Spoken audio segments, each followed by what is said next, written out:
Hello दोस्तों, स्वागत है आपका हमारे यूट्यूब चैनल पर। तो कैसे हो आप सब। आज की वीडियो में हम देखने वाले हैं कि बोर्ड एग्ज़ाम 2023 के लिए, 12th बोर्ड एग्ज़ाम 2023 के लिए कैसे आप अभी से तैयारी कर सकते हैं। तो चलिए शुरू करते हैं आज का वीडियो। तो देखो, सबसे पहले तो मैं आपको एक चीज़ बताना चाहूँगा कि स्टडी ना आप अभी से स्टार्ट कर दो। ठीक है, अभी से स्टार्ट कर दो। ऐसा नहीं कि कोई एक अच्छा टाइम आएगा जब कॉलेज ओपन होगा, 12th का हमारा क्लासेस चालू होगा तभी मैं पढ़ूंगा, ऐसा नहीं। ठीक है।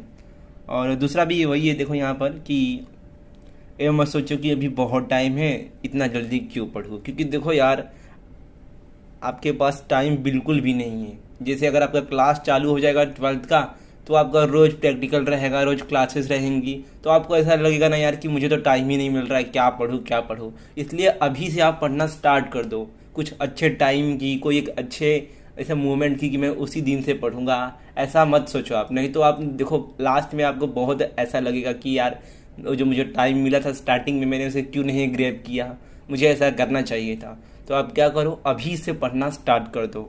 और आपने देखो वो वाला मीम तो देखा ही होगा कि 10th कर लो फिर मज़े ही मज़े हैं, 12th कर लो फिर मज़े ही मज़े हैं। लेकिन मज़े वो कभी आते नहीं हैं। आप 12th में आ चुके हो। 12th जो होता है गाइस, आपने सुना होगा सबके मुंह से कि 12th सबसे इम्पोर्टेंट होता है, क्योंकि इसके बेस पर ही एडमिशन होते हैं आगे। सो भाई सच में ऐसा ही होता है, बहुत ही इम्पोर्टेंट है 12th।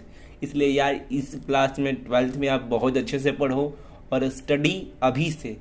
ठीक है, प्लीज़ आप अभी से स्टडी चालू कर दीजिए।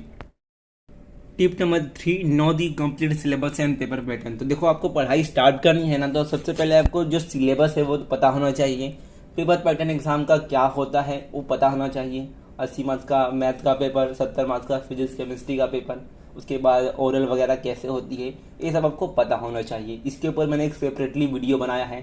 साइंस कॉमर्स आर्ट्स के जितने सब्जेक्ट हैं, उसके जो मेन सब्जेक्ट हैं, उसका पर्टिकुलर मैंने जो पेपर पैटर्न होता है बोर्ड एग्जाम के लिए, उसके ऊपर वीडियो बनाया है। सो आप चैनल पर एक बार विजिट कीजिए, प्लेलिस्ट सेक्शन में जाइए, वहाँ पर आपको वीडियोस मिल जाएंगे। वहाँ पर आप देख सकते हो अच्छे से जो भी आपका सब्जेक्ट रहेगा उसके हिसाब से। देन आगे देखते हैं आगे क्या है। तो टिप नंबर 4 है साइंस के स्टूडेंट के लिए, केमिस्ट्री का बेसिक स्ट्रॉन्ग कर लो। मैं सिर्फ केमिस्ट्री क्यों बोल रहा हूँ, देखो बहुत सारे बच्चे 12th साइंस के बाद बीएससी करेंगे। कोई बीएससी पीसीएम से करेगा, कोई बीएससी सीबीजेड से करेगा, यानी कि जूलॉजी या फिर बोटनी से। तो कोई फार्मेसी करेगा या फिर कोई इंजीनियरिंग करेगा। तो केमिस्ट्री आपका बेस स्ट्रॉन्ग होना इसलिए ज़रूरी है कि भाई आप साइंस के, ठीक है, साइंस के किसी भी फील्ड में जाओ 12th के बाद, तो आपको कहीं ना कहीं किसी ना किसी रूप में केमिस्ट्री तो पढ़ना ही है।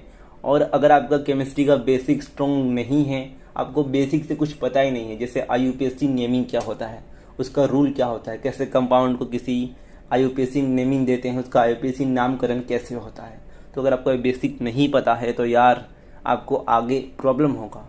इसीलिए अभी आप अपना बेसिक 11th का जो था वो अच्छे से क्लियर कर लो। तो इसका मतलब क्या, मुझे पूरा बुक लेकर पढ़ना होगा शुरू से केमिस्ट्री का?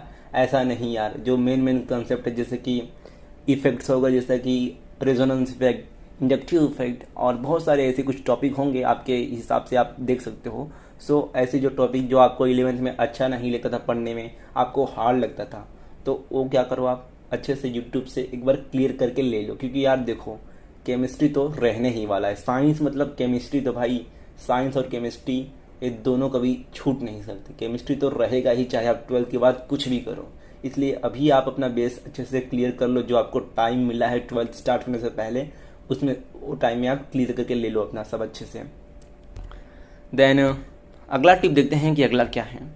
सो डेली स्टडी करो। ठीक है, आपको स्टडी डेली करनी है। ऐसा नहीं कि आज आपने पढ़ा एक टॉपिक बहुत अच्छे से, ठीक है, बहुत अच्छे से पढ़ा, 2-4 क्वेश्चन बड़े बड़े याद कर लिए, लेकिन आप अब अगले एक हफ्ते के बाद पढ़ते हो, तो आपको क्या होगा फिर? ना पहला कुछ अच्छे से याद होगा, ना दूसरा वाला कुछ अच्छे से याद होगा। बहुत सारे बच्चों की शिकायत होती है कि मैं पढ़ता तो बहुत अच्छे से हूँ, मैं बहुत अच्छे से पढ़ता हूँ, मुझे याद भी हो जाता है, मैं उसको लिख के प्रैक्टिस भी कर लेता हूँ, पर एक हफ्ते बाद मैं वही क्वेश्चन याद नहीं कर पाता, लिख नहीं पाता। तो ऐसा होता क्यों है? क्योंकि आपने रोज़ प्रैक्टिस की ही नहीं उसकी। सिर्फ एक दिन प्रैक्टिस करने से कुछ नहीं होता है, रोज़ आपको उसकी थोड़ी थोड़ी प्रैक्टिस करनी ही होगी। सो अगर आपको भी ऐसे ही कुछ है कि मुझे याद नहीं होता, भूल जाता हूँ, तो आप लिख कर पढ़ने की कोशिश करो, लिख कर याद करने की कोशिश करो, ठीक है, और डेली पढ़ो। ऐसा नहीं कि 1 महीने बाद 1 हफ्ते बाद आप ऐसा पढ़ो।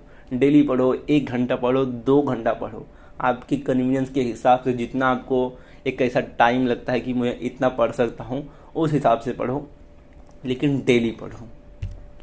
देन अगला टिप देखते हैं, लैंग्वेज के सब्जेक्ट को कॉलेज स्टार्ट होने से पहले ही ख़त्म कर लो। तो देखो लैंग्वेज के सब्जेक्ट के साथ प्रॉब्लम क्या होती है ना, बहुत सारे बच्चे जैसे कि साइंस वाले खास तौर पर, जो इंग्लिश हो गया या फिर हिंदी या फिर मराठी, ये जो सब्जेक्ट हो गया ना, इसको वो पढ़ते ही नहीं। क्योंकि भाई साइंस वालों में से बहुत सारे तो MST CET के एस्पिरेंट होते हैं, बहुत सारे IIT JEE के एस्पिरेंट होते हैं और बहुत नीट के एस्पिरेंट होते हैं। तो वो क्या करते हैं, PCM या फिर PCB यही पढ़ते रह जाते हैं, पूरा साल भर यही पढ़ते रहते हैं, इस पर ही फोकस करते हैं, और जो सही भी है, चाहिए भी। लेकिन इस बीच में क्या होता है, इंग्लिश या फिर इंग्लिश तो चलो सबको कंपलसरी है, तो इंग्लिश और एक दूसरा मराठी या फिर हिंदी वो पीछे छूट जाता है, बहुत पीछे छूट जाता है। उन्हें क्या लगता है ना कि यार मैं तो एग्ज़ाम के 1 दिन पहले पढ़ के इसमें पास हो जाऊंगा लैंग्वेज में, और पास भी हो जाते हैं, इतना कुछ हार्ड नहीं है लैंग्वेज का सब्जेक्ट। बट वो सिर्फ ना 60 मार्क्स, 63 मार्क्स, 50 मार्क्स ऐसा ही ला पाते हैं इंग्लिश में। क्योंकि देखो यार, इंग्लिश ना जितना आसान दिखता है उतना है नहीं। इंग्लिश में आपने अगर पेपर पैटर्न देखा होगा 12th का, तो उसमें क्या है, लास्ट में जो 16 मार्क्स के लिए क्वेश्चन आता है नोवेल वाला पार्ट का, लास्ट में आता है 16 मार्क्स के लिए, बिना पैसेज का आता है, आपको बड़े बड़े आंसर लिखने होते हैं याद करके। तो सोचो भाई, इंग्लिश में भी पढ़ना ही है। इसलिए आप क्या करो, अभी आपका एडमिशन अगर नहीं हुआ है, कॉलेज स्टार्ट नहीं हुआ है 12th का, तो आप जो भी आपका लैंग्वेज का सब्जेक्ट है, इंग्लिश सबसे मेन है, उसके बाद दूसरा आपका सेकेंडरी जो भी हिंदी या फिर मराठी है, उसे अच्छे से पढ़ना स्टार्ट कर दो। यूट्यूब पर उसके वीडियोस देखो, लैंग्वेज जो भी आपका लेसन वगैरह है हिंदी का या फिर इंग्लिश का, उसका समरी देखो, हमारे इस चैनल पर भी मौजूद है, आप वहाँ पर भी देख सकते हो। तो एक काम आप कर दो भाई, जो भी लैंग्वेज का सब्जेक्ट है उसे अच्छे से पढ़ लो। उसे एक बार अगर आप अच्छे से अभी पढ़ लोगे स्टार्ट होने से पहले, तो बाद में पूरे साल भर देखने की जरूरत ही नहीं पड़ेगी। और अगर आप लास्ट में एग्जाम से 2-3 दिन पहले भी देखते हो ना, तो आपको सब कुछ रिवाइज हो जाएगा अच्छे से। देन आगे देखते हैं आगे क्या है। तो देखो, यही 12th मराठी युवक भारती का जितना भी स्वाध्याय है 12th का, वो मैंने अपलोड किया है इस चैनल पर, आप जाकर देख सकते हो। देन 12th हिंदी का पोयम हो गया, लेसन हो गया, कविता पाठ, और उसका स्वाध्याय वो भी मैंने अपलोड कर दिया है। उसके बाद इंग्लिश का प्रोज, पोइट्री, नोवेल सेक्शन, उसका ब्रेनस्टॉर्मिंग, आइस ब्रेकर, सब कुछ मैंने अपलोड कर दिया। तो लैंग्वेज का जो कंटेंट है वो आपको पूरी तरह से हमारे चैनल पर मिलने वाला है। तो लैंग्वेज की तैयारी आपकी ईजिली हो जाएगी।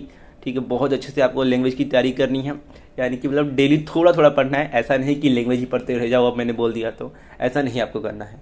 थोड़ा थोड़ा पढ़ो, एक आध पोयम का जो भी हो गया उसका समरी सुन लो, 10 मिनट का वीडियो यूट्यूब पर देख लो, 10-20 मिनट का वीडियो देख लो, और लैंग्वेज को ख़त्म कर लो आपका कॉलेज स्टार्ट होने से पहले।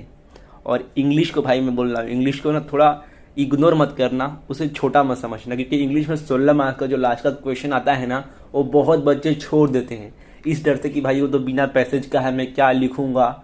इसलिए आप एक गलती मत करना, जो लास्ट का नोवेल सेक्शन है इंग्लिश का, उसे तो अच्छे से पढ़ना, उसकी तैयारी आप अच्छे से करना।